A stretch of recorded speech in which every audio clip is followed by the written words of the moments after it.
We really have a very distinguished panel with us today to walk us through the issue of positive train control. I'd like to take a few moments to introduce them, particularly because most of the panelists here are not regular attendees of our meetings. First of all, Larry Warren is the FRA's Regional PTC Specialist for New England, New York, and New Jersey. He began his career with the FRA in 2005 as a signal and train control inspector and later as regional signal and train control specialist for the Northeast. Prior to joining the FRA, Larry worked in the signal department for BNSF.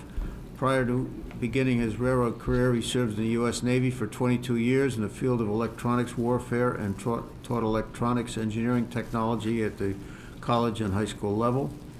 Paul Stangas, the Director of Systems Engineering and Design for NJ Transit. He has over 30 years of engineering and management experience in rail transportation, focusing on commuter and light rail operations and systems technology, shared use operations and management, construction, project management, and FRA regulatory compliance. In his current position, he has overall responsibility for NJ Transit's PTC program. Rick Crawford is Director, Public-Private Projects for NS. He is responsible for developing and negotiating public-private partnerships that enhance infrastructure and capacity and for overseeing the compliance process for projects using public funding such as ARA, CMAQ, and others. Rick works with state DOTs and other public organizations on freight rail issues and publicly financed studies that involve NS.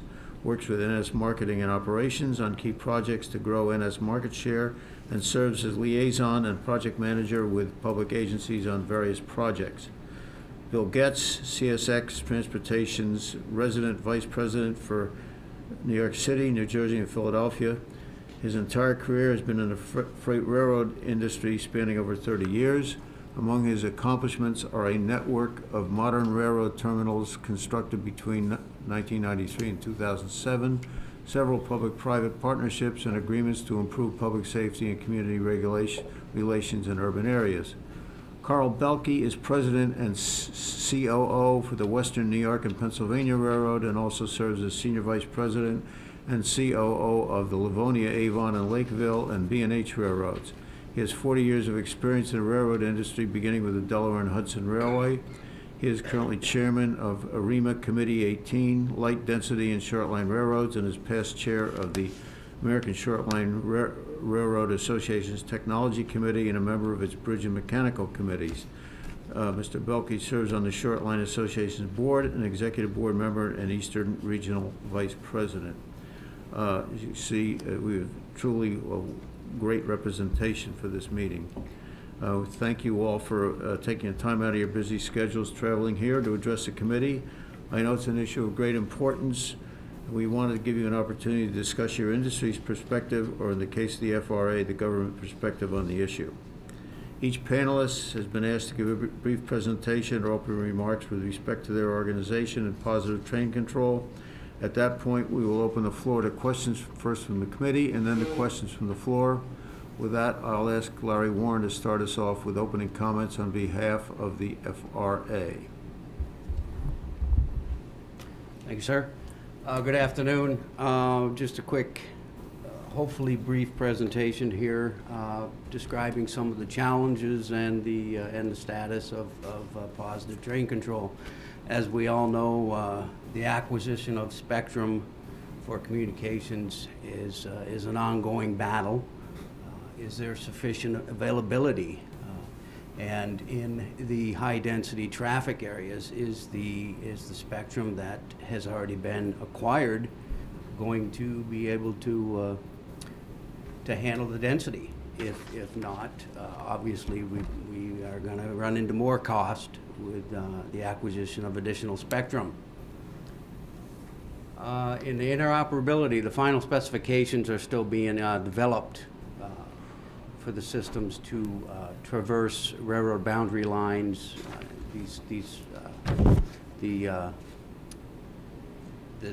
within the same system, such as the GPS-based systems. Compatibility of the different systems right now, for interoperability purposes, railroads are either having to dual equip wayside locations or dual equip onboard equipment. Obviously, this comes at an additional cost. So development on interoperability between different systems is still remains a challenge. Limited suppliers. Not everybody's in the PTC game.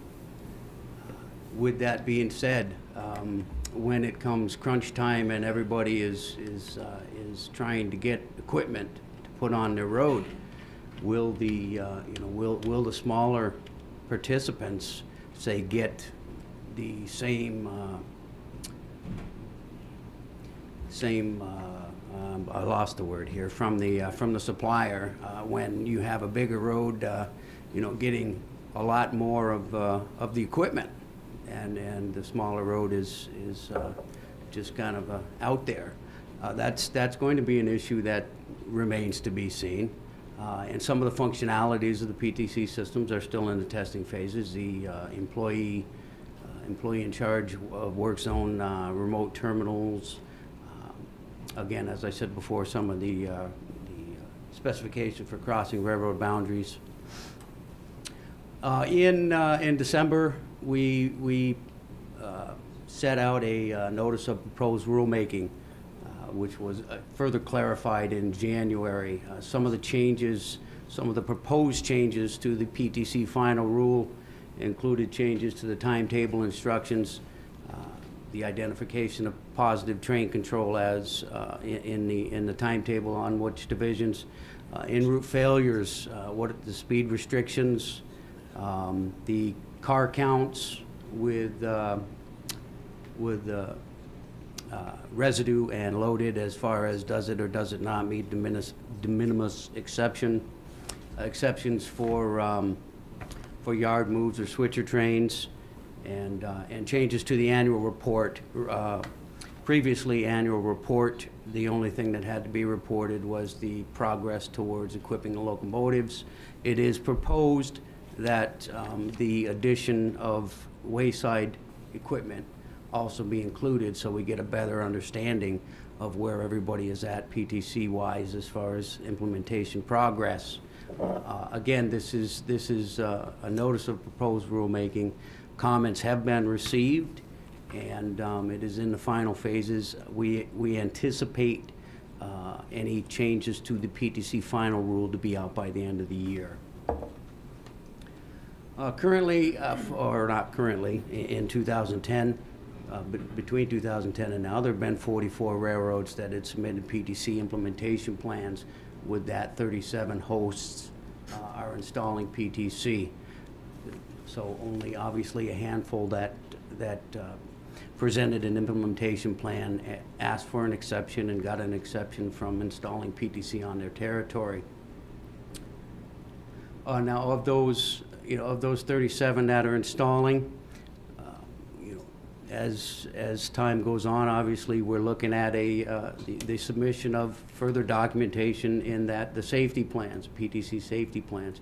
These are going to be a daunting task, especially if worst case scenario, everybody puts them in right around the same time as happened with the implementation plans. It could potentially further extend the FRA review and approval process and overall system certification process of these PTC systems. Currently, we have 7 PTC type approvals: Advanced Civil Speed Enforcement System, Electronic Train Management System 7, Interoperable Electronic Train Management, Enhanced Automatic Train Control, Communication-Based Train Control, Advanced Speed Enforcement System, better get that one right, huh? An Incremental Train Control System. We are in the final editing phases for type approving the use of access to in non-ATC territory. Currently, there are 7 railroads in 14 states that are conducting field testing. As you see, it's mainly the Class 1s, Alaska Railroad, and California's Metrolink. 3 systems have received PTC certification. Access to ITCS and the ETMS 7. The first two received requests for expedited certification as they were already in service. And in June, we sent notification to the AAR and APTA that, in a nutshell, says while we cannot approve any PTC implementation schedule that goes beyond the statutory deadline, that we do have the capability to conditionally approve something that goes beyond the deadline, obviously contingent upon Congress extending the deadline. So that being said, you know, we certainly didn't want to make that look to the roads that, oh boy, we can just push everything 3 years down the road or whatever, and everything's fine. We want to make it clear that, you know, as of now, the deadline is still December 31st of 2015. We still have to go as vigorously as we can to get there, but we could potentially, if you described and justified that you needed more time, we could conditionally approve it contingent upon the extension. And that's it for me. I guess we'll go on. Thank you, Larry. I'd like Bill Goetz to go next from CSX.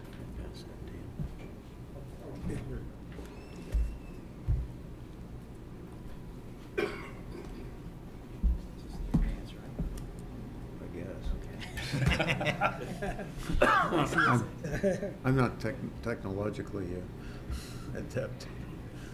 Good afternoon, ladies and gentlemen. Thank you very much for inviting CSX to present to you. We have a lot of speakers, so I may move through these slides fairly quickly. But I thought we would talk briefly about the regulatory background, the challenge, the costs and benefits, and the status of PTC.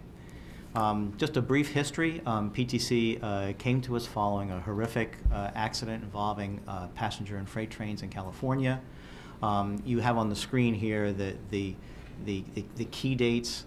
We are now between the last two in terms of the end of the debate, and we're into the doing stage. There are some elements of debate that still prevail. We'll touch on those briefly, but we're really into the doing stage now. What PTC does, it's important to identify what it does and what it doesn't do.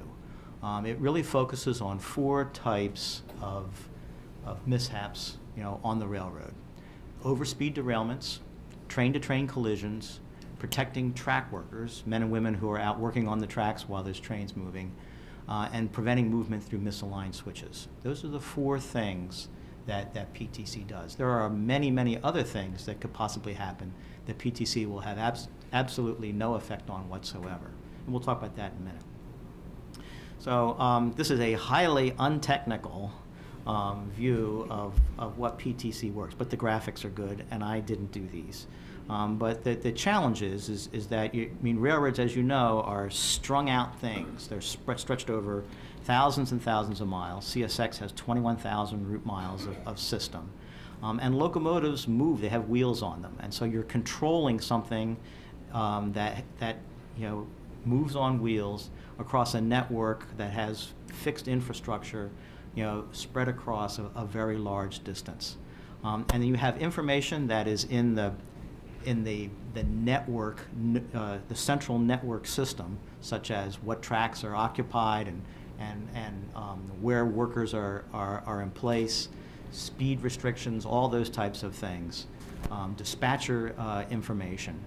Then you have wayside signal information, and then finally you have the locomotive, which is the movable thing that you're trying to control. And so what PTC does is by electronically connecting all these things, many of which involve, as you heard previously, radio-based technology, to basically intervene if the railroad engineer makes a mistake and does something that he or she shouldn't be doing. So that's the high-level description. So you have many of the challenges that come with PTC and the cost that comes with PTC comes with communication. You're communicating a back office system with information coming from the track system itself and communicating that to a locomotive that's moving freely about the system. So people say, why is this thing so ungodly expensive? Because it's hard. There's nothing like it that exists in the freight railroad world. This is all new technology that's being created here. For CSX, we have a very broad network, and the PTC requirements will probably impact about 3/4 of our track network. The reason I say probably is because there still are some negotiations or debates going on in terms of what actually triggers the requirement to impose PTC. You heard earlier that one of the things that was changed was initially the PTC network was based upon what traffic used to be, and we said, well, why don't we make it based on what traffic will be? And so that's a change that has been successfully implemented. Another is a de minimis rule. If you have one tank car, does that mean you have to suddenly put PTC on a route, one tank car, forever? And so you had to equip a whole railroad just to move one tank car of an inhalation hazard. So there's ongoing debate about a de minimis rule, and that would have a further impact in terms of the actual number of miles that are impacted. So you have miles of track that are impacted. You have the number of locomotives, since locomotives move freely around and are not, in most cases, particularly with road power, are not captured to a specific segment, nor would you want to do that. And then most importantly, you have many, many locations within the network where you have to either gather new information or transmit new information. So why is PTC so challenging? Number one is that railroads, as you know, exchange all kinds of things. They exchange freight cars, they exchange information, they exchange locomotives. They're constantly changing things. Railroads invented networking back in the 19th century. They were the first big enterprise to actually create the free exchange of equipment. And with that, they invented standardization. Those two things come, if you have networking, then you need to have standards, and railroads have standards for everything. Look at Carl and me. I mean, we're standardized. You talk to people, say, why do railroaders all talk alike? It's because we're all standardized. That's. But kidding aside, there's a great deal of interoperability that has to work in this. Otherwise, the whole network just won't work. The wayside signal plant varies from technology that was put in last year to technology that was put in when Dwight Eisenhower was president to stuff that was designed by Thomas Edison. It all works, but it's all in various stages of technology. We have a very compressed timeline. Congress said, we're not going to tell you how to do this, but we are going to tell you when we want it done. And you railroads are going to have to go out and invent this. We have a heavy reliance on a small community of suppliers. We're all going to be imposing demands to buy a lot of equipment in a short time frame. And the capital requirements of this, which are borne entirely by the railroad industry, there's no government funding for this at all, are very, very large. The railroads that are involved are on the screen here. There's many more, and Carl will jump in on that. But just to zero in on some of the challenges that we have with CSX. First of all, we have 20 different kinds of locomotives. They're all blue and yellow and gray, and they all have the same track gauge, but when you get inside them, they're all different. They're made by different manufacturers, and you have different space to put things. Just very practical things like, where do I put this thing with the wires coming out of it? Where do I put that? In this locomotive, I have space here. In this locomotive, I have space there. How do I make all that fit? And then how do I get all those locomotives into a place where I can get them equipped? But the real challenge comes, in my own opinion, is when you start opening up those wayside bungalows. Mm-hmm. And you notice them, they're all over the railroad. They're spread out. They're in populated places like Newark, and they're in remote places like someplace in the middle of Alabama. But they're out there, and when you open them up and you find various levels of technology that you're going to have to interface into. This is a relatively modern one. They vary, it might look like this inside, or you might open it up and you might find, again, Eisenhower era, relays in there. You have to make all that work and draw information off that to feed into a 21st century technology. This is not easy and it's not cheap. But then that's just the tip of the iceberg, because now you've also got to know the position of wayside switches. And some of those switches are just a switch. So now you've got to have an electronic or a sensing device determine the position of that switch, which means you need technology there, which means you need electricity there. All these types of things. Can you do it? Yes. Can you do it quickly? We hope so. Can you do it cheaply? No. So the PTC technology is evolving. We're working this through. We're working closely with our regulators. We're working closely with our partners. We have a lot of partners both in the freight side and with our passenger train partners on this. There are a lot of details to work through. These are some of the the various different suppliers that are supplying various components to us. Some are involved in the radio frequency part of this thing, some in terms of the back office, and some in terms of equipping wayside equipment. So the cost of investment for CSX, right now the best estimate is probably $1.7 billion. And I want you to suppress the urge to yawn on that. Because you might say, well, that's the railroads are paying that. That's not hitting my tip. That's not hitting my budget. I don't really care. The railroads are paying that. But you really should be concerned about that cost, because the railroad's ability, even a big corporation like CSX or Norfolk Southern, our ability to finance capital investment is really determined by one thing: what the volume of business that we do and the top line revenue. You can only capitalize so much expenditure without capsizing the corporation. And to add on an amount like that means that our ability to make discretionary capital investments shrinks. So what happens is that you have a list of projects from very good to marginal. And as you add additional capital requirements for PTC, the number of projects that you're able to do in a given year starts to roll up. And suddenly some of the projects, they're still good, but they're not real good. And so those projects start to fall off. And we've seen that. We've seen that in New Jersey, where New Jersey has come to us and said, we really want you to contribute capital to this project. This is a good project. See it. New Jersey wants this. We've had to say no. Can't do it. We don't have the money. And those messages, those aren't easy messages to deliver. But that's a direct consequence of layering on such a very large capital investment in a very short period of time. We're all in this, even though you may not be writing checks directly, it does have an impact in terms of our ability to advance projects. This is kind of a pie chart of where the cost falls. Again, a lot of it falls in terms of the track side, because that's where you're really spread out, and you encounter a lot of different conditions there. And then this is a factual slide. I'm trying not to really editorialize here too much, but CSX did do a review of 3,000 train accidents for the time period from 2009 to 2010, and we found that PTC would have prevented 1% of them.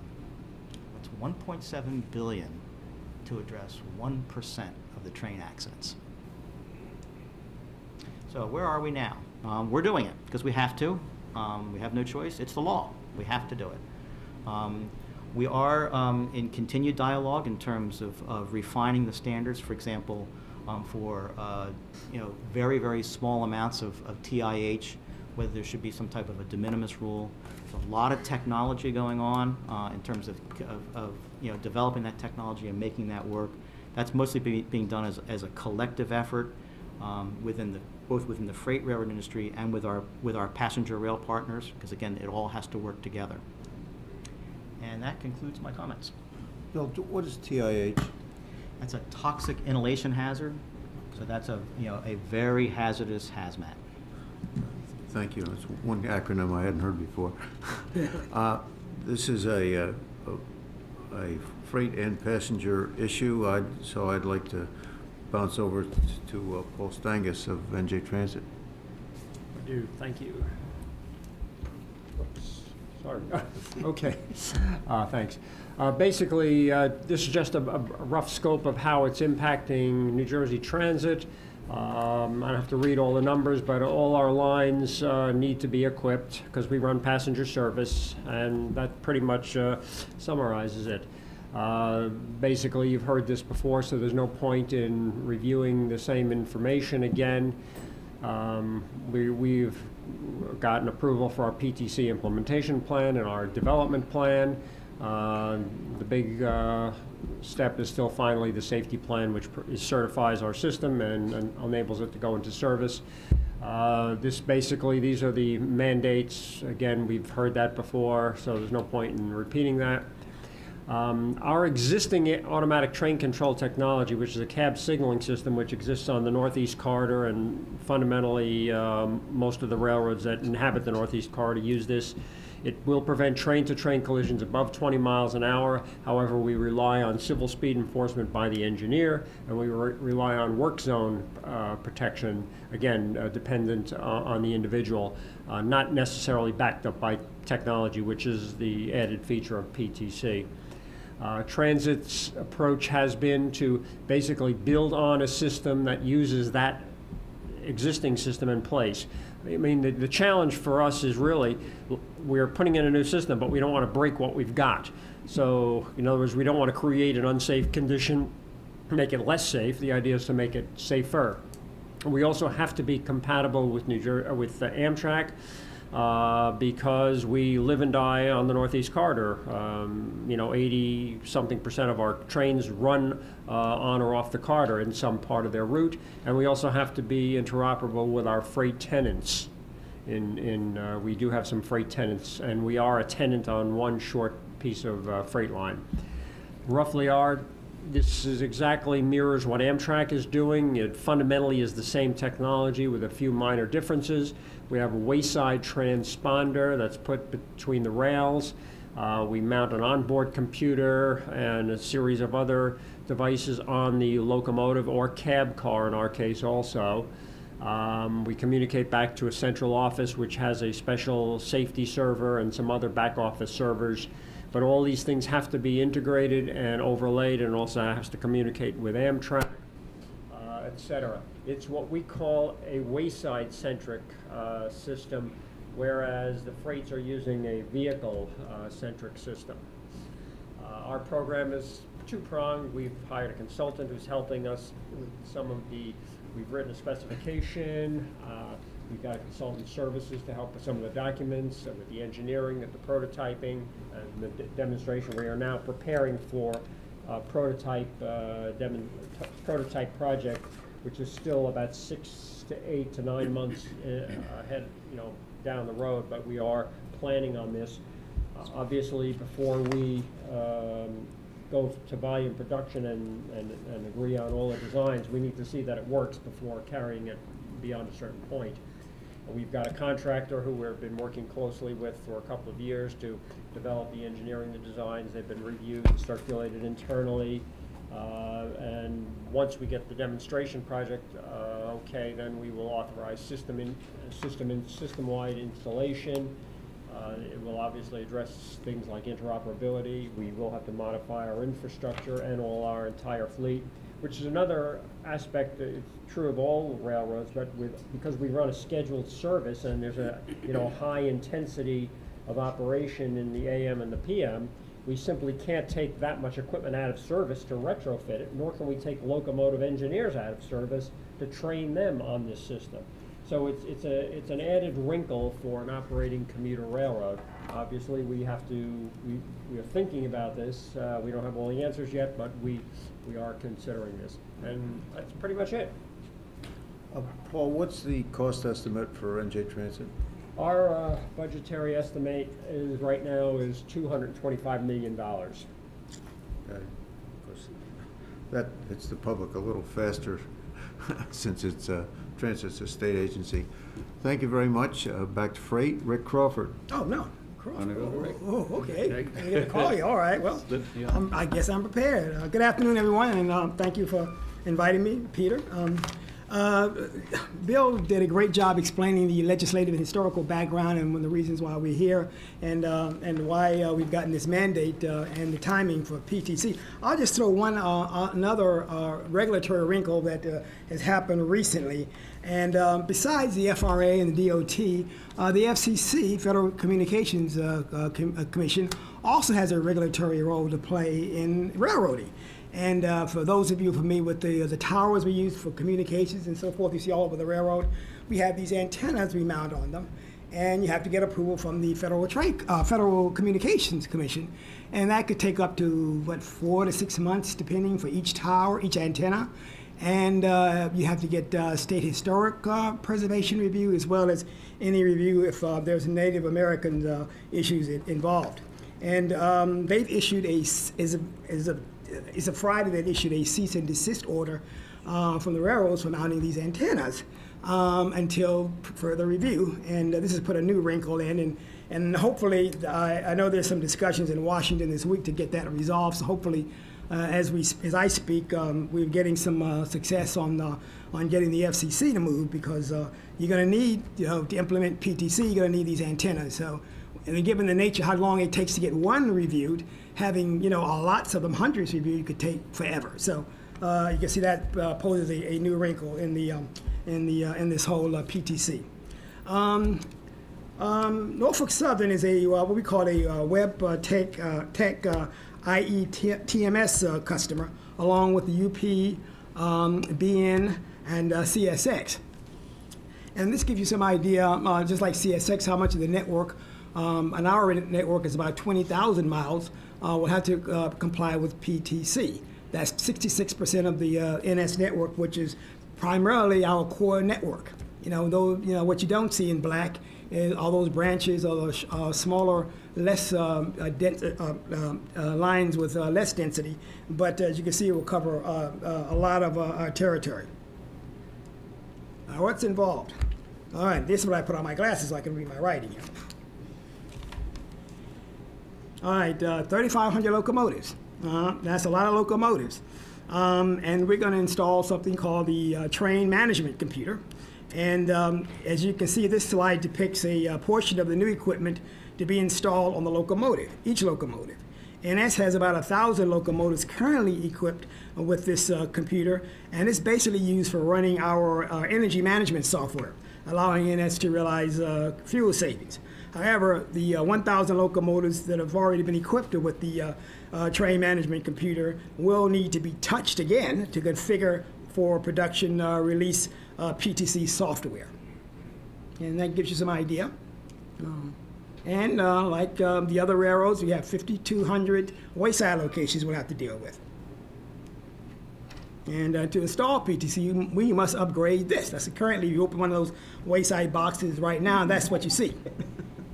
And they're all over the system. I tried to get some information as to how many there are, but the numbers are staggering. And this is what it'll be upgraded to with PTC. It illustrates the electronic system performing the same functionality, which illustrates the electronic systems performing the same functionality, which are more readily PTC enabled. Updating much of our current relay plant is the only reliability gain NS can accomplish with PTC. All other segments of a PTC deployment add additional equipment, which, no matter how reliable, interjects reduction in availability. This is true for our local communications and back office systems. NS has PTC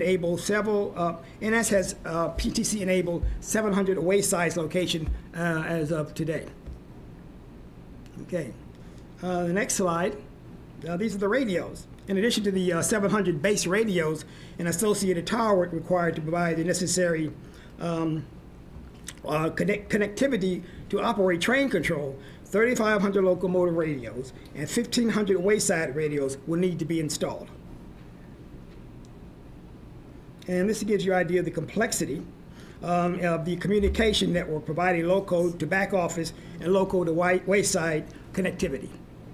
Pretty complex RAM there. Okay, other segments. PTC also requires considerable development of our existing dispatch system to allow train data generated in this system to flow down to the loco. The required development to support field qualification testing of IETMS, which is basically, as I said before, inoperable electronic train management system. Excuse me. Oh, we go here. My wife's here. Is nearly complete. So we're making progress. PTC also requires highly accurate onboard data. NS shows what's called fleet mapping. I think I'm pronouncing that right. Fly mapping is their method of collecting this data. Systems to change management and to change, manage, and administer this data is on schedule to be completed by year's end. And that's that data gives some idea. And also, NS must operate PTC. This involves a massive training effort to give our employees the knowledge and skills required to safely operate and efficiently operate the system. That's pretty much all I have to say on the matter. But NS shares the same vision FRA and DOT, which is preventing overspeed derailments, preventing train-to-train collisions, protecting our roadway workers, and preventing movement through misaligned switches. Well, PTC reduce or increase speeds. We've discovered it will reduce speeds. The systems NS are installing have high reliability. However, many of the systems represent new design and manufacturing efforts on the part of industry suppliers. The reliability values of these systems are theoretical. Projecting these reliability numbers over the amount of traffic on NS, the modeling indicates several trains a day will experience delay, to which they are currently not susceptible. There is also operations of the system which takes time to initialize and to test before departure. And that's my presentation. Thank you very much, Rick. In addition, thanks to Bill Bailey, NJTPA is always very sensitive to short line issues. So I'd like to call on Carl to give that viewpoint. All right, fine. Thank you, and thank you again for the invitation to be here. We're happy to be here and to speak to PTC as it relates to short lines. Short lines and regionals, if you would think of them, think of class ones sort of flying technologically at 35,000 feet. We short lines are down at the treetops technologically. We're dealing with much older equipment, and so, as you also probably know, this PTC rule does not specifically apply to short line railroads. It applies to Class 1 railroads, and it applies to passenger operations. There is an involvement with short lines in PTC, and I'm going to get to that in a moment. But again, what we're talking about when we're talking about short lines and regionals is anything from almost a Class 1 like operation, because we do have short lines that operate 135 car, 14,000 ton coal trains, but you're going all the way down to the ma and pa, the mother and father and daughter, who operate a 3-mile short line with one customer. And so let me tell you very quickly about my railroads, the largest of which is the Western New York and Pennsylvania. We have multiple interchanges with Norfolk Southern on this system, only one of which, to the best of our knowledge, is going to affect us with respect to PTC, and that would be over there on the right-hand side of the screen at Hornell, New York. And it's an issue where we will travel, we do now travel out onto Norfolk Southern about 3 miles to an interchange yard. That's going to be a PTC line. Our locomotive will have to be equipped with PTC to make that venture. I also am associated with Livonia, Avon, and Lakeville. That's at the top of the map. There is the Rochester, New York area. and then the line runs down to Lakeville, and we have trackage rights back over to Norfolk Southern at Silver Springs. And except for the fact that this line, we have about 1.5 to 2 miles that parallels a PTC CSXT line, we don't interface with that line. So we're expecting that this will not be a PTC instance. One of the short line industry's concerns about PTC is whenever we get this up and running in 2015 or 18 or 2020 or whenever that may be, that these things have a tendency to grow. So while now it only pertains to PIH and TIH, is it then going to pertain to other parallel operations instead of operations that cross or enter onto? Is it going to pertain to other types of hazardous materials? And that brings me to my third railroad, the Bath and Hammondsport Corporation. At the bottom of the map there is the Corning, New York area, and then it runs up towards Rochester. What this railroad primarily does is handles unit LPG trains. We take them out and the gas gets pumped into salt mines, and then it gets pumped back out, and we take it back out. So right now, this would not be a PTC line, and we also do not enter onto Norfolk Southern at this point. They come onto our line. So we think we're PTC free on this line. One of the problems with respect to this whole PTC issue for short lines is that there's not a final rulemaking yet. So we're all kind of operating in the blind here a bit, and getting ahead of myself just a tad here, but I wanted to quickly tell you about my 3 railroads, and then to tell you that how PTC will affect short lines in the overall across the country is that it will affect at points where a railroad crosses over a PTC line or enters onto a PTC line like the one at Hornell that I showed you, and you run out to some point across the PTC line for interchange, or if your railroad happens to host an Amtrak operation, and there are a couple or 3 of those in the U.S. That involve short lines. So moving on, I'll move to what I call the complaint part of my presentation. And I do need to say that my comments are mine, and they do not necessarily represent the Short Line Association positions or my own railroad's positions. But I've been at this for 40 years, and I've been a Class 1 guy. I've had signal systems that I've operated with, so I understand what the Class 1 guys are up against when they're telling you about the complexity of this issue. It is astoundingly huge, and it's not going to be ready to go by 2015 because the technology just simply doesn't exist. We're making it up as we go. Sorry about my speaker here. It seems to be flipping in and out, but maybe I'm too close. Try a different one. So my comments are now CSX's on this. I didn't say that. I gave you the microphone, okay. not the railroad. All right. So from a complaint perspective, PTC came to us as what we feel is a very emotional overreaction to an admittedly horrible accident.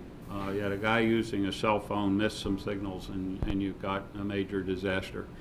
That's not good for any of us, but to bring on this PTC as a solution and resolution when, as you heard Bill say, the industry figures that this is going to maybe save 1 to 2% of the accidents and issues out there, which is not to say that we have so many accidents that we're only going to solve a little bit of the problem. We're saying we have a very good safety record.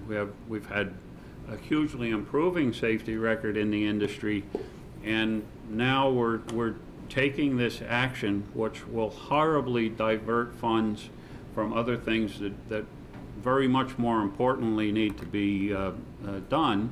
For instance, bridges and certainly for short line railroads. Again, we're the lower grade group here in the industry. Most short lines need every one of their investment dollars to go into cross ties and rail and bridges and items like that, as opposed to trying to figure out how to keep trains from crashing together when you're only run one train a day. Now again, I say it doesn't pertain to short lines in that respect, but it is a very great unfunded mandate that's been foisted on the industry. Nevertheless, it's here, and the industry is going to go forward with it. Short lines will be very quick to tell you about how over-regulated that we feel that we are, and re-regulation is a big problem for the industry, and I don't want to get into that area, but I will tell you that short lines in the past 3 years have had to deal with engineer certification, conductor certification, new bridge rules, radio narrow banding. We now have a notice of proposed rulemaking that's coming down that will require that guys operating bulldozers and excavators and track machines, we're going to have a specific set of training documents for each one of those, and these are just massive undertakings. My 3 little railroads that together operate about 550 miles of track, with all total 95 employees, we've had to put on a compliance officer to make sure that we remain in compliance with the 26 or so federal and state regulations that we're required to keep up with. So it is a huge problem for small companies to have to be dealing with issues like these. So focusing back onto the PTC issue specifically, Short Line Association has canvassed its member railroads. There are approximately 540 to 560 short line railroads across the United States. The number changes daily, almost. And as best we can figure, there are approximately 45 to 50 short line and regional railroads that will be affected by PTC in some way, either by having a passenger train operation on their line or by having freight operations on a passenger line, or by having interchange operations on a line, or crossing over a line. If you're out in the middle of Iowa and you cross the Union Pacific main line, there's a very good possibility that you're going to have to have a PTC understanding of some type to cross that PTC line. And it's unclear right now whether that can be by temporal separation or by some kind of a fixed block arrangement. There are a million ways to do it, but it all has to go through the planning and the approval and the acceptance process, which takes a tremendous amount of time from all involved. And time is precious for short line railroads. We don't have it.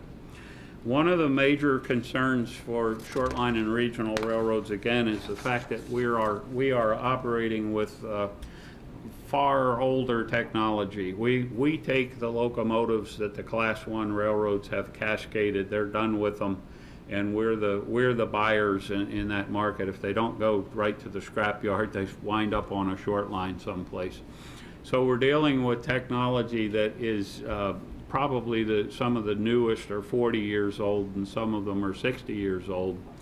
They are not microprocessor equipped by and large. Some of them are, but most of them are not microprocessor equipped. And it is largely believed that you cannot equip these locomotives to operate in a PTC environment. So we have a $65,000 investment in our bottom of the line locomotive, and we're looking at the possibility of having to figure out how to put a $120,000 to $150,000 investment into this asset, you're upside down, you can't do it. So now, I'll make a statement that's definitely not a short line statement, but there are a number of really smart people that are working on that very issue. And I would be willing to bet, and I'm more than willing to bet it because I know that it's happening out there. There are people that are working on some type of a suitcase type of modification to a locomotive where you could MU it into the locomotive and solve this problem for maybe $30,000 as opposed to, you know, $150,000. But again, we're not even sure yet what the target is or what the end game is that we're shooting for as to how to equip these locomotives. Short lines have not been in the forefront of the decision-making process, obviously because the law applies primarily to Class 1s and to passenger operators. So we've been taking a wait-and-see attitude. We've certainly been involved through the Short Line Association. We've been on RSACs, and we've got technological committees that have been following this closely. Got some really smart people, smart vendors who are members of the Short Line Association that have been keeping us up to speed with where things are going. But again, we're not directly in the driver's seat on this. So we will. It remains to be seen as to how short lines will ultimately be affected. And then another question that we have, short lines are, in the federal rulemaking at this point in time, there's a federal exemption which will allow this interchange issue that I mentioned to occur, where I believe it allows you to venture out as much as 20 miles on a PTC equipped line for the purpose of interchange. Many Class 1s have told their short line partners that they're not going to allow this exemption, and I can understand that. They're saying, if I'm spending billions of dollars to put PTC on my line, I am not then going to allow non-PTC equipped operations out there. So this is causing the short lines, working with the Class 1s, to look at ways to possibly completely redesign the way that we perform interchange. Maybe we have to take the interchange off the PTC line and put it out somewhere, build it out somewhere on the short line. Maybe we have to look at temporal separations, but I'm not sure where this is going with respect to the final system that's going to come out and the final rulemaking. These are all, again, extremely expensive undertakings. The thought to a short line of having to build a two-track interchange yard or of 1,500 or 2,000 feet in length to perform interchanges, that's another $250,000 to $400,000 undertaking that we can't afford to do. We need to put that money into cross ties under the tracks and into new rail and into grade crossing improvements and so forth. So those are just a few, sort of a synopsis of major concerns that short lines have with respect to PTC. Is it going to grow? Can we equip our locomotives?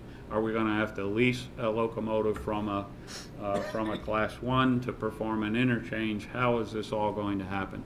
And again, because the Class 1s have this huge undertaking underway to get it up and running, they really haven't had the time to focus on these arguably smaller issues of how do you fit the short lines into this whole situation.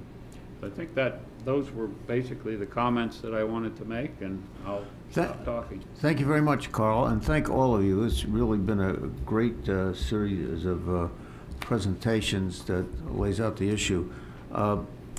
I'd like to just make one comment, and that is that I think this legislation was sold as something that's going to prevent everything and make railroads absolutely safe when clearly that's not the case.